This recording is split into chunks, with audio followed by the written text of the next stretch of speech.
फजा और अयान दोनों बहन भाई थे। उनके अम्मी अब्बू ट्रेन हादसे में फौत हो गए थे, इसलिए वो दोनों अपनी फूफू समीना के साथ रहते थे। फूफी फजा से सारे घर का काम कराती थीं।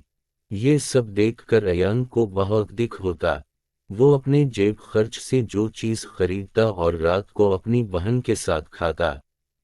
क्योंकि फूफी फजा को जेब खर्च नहीं देती थीं, वो फजा को स्कूल भी नहीं भेजती थीं। फूफा का शहर से बाहर बड़ा कारोबार था। यूं ही दिन गुजरते गए। अयान और फजा अब थोड़े बड़े और समझदार हो गए थे। मामूल के मुताबिक आज भी अयान अपनी फूफू के साथ बाजार गया था। अयान के पास सिर्फ 50 रुपए थे।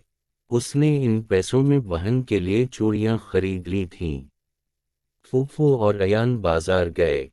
तब फजा घर में झाड़ू लगा रही थी कि उसे फूफू के कमरे में कदमों की आहट सुनाई दी।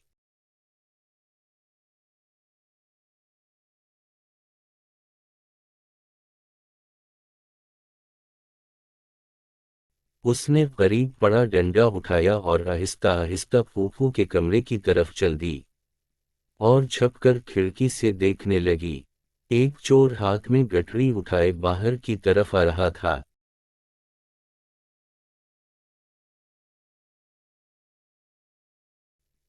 फजा ये सब देखकर दरवाजे के पीछे छप गई। जैसे ही चोर बाहर आया फजा ने डंडा घुमाकर इसके सर पर दे मारा। चोर धड़ाम से गिर पड़ा।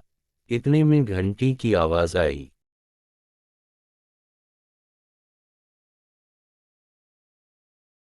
फजा ने जब दरवाजा खोला तो इसकी फूफू सामने खड़ी थीं। इसने सारा माजरा सुनाया। फूफू ने बच्चों के साथ मिलकर चोर को रस्सियों से बांध दिया और पुलिस को फोन किया। पुलिस आकर चोर को ले गई। फूफू को एहसास हुआ कि जो बची उनको एक आंख नहीं भाती थी।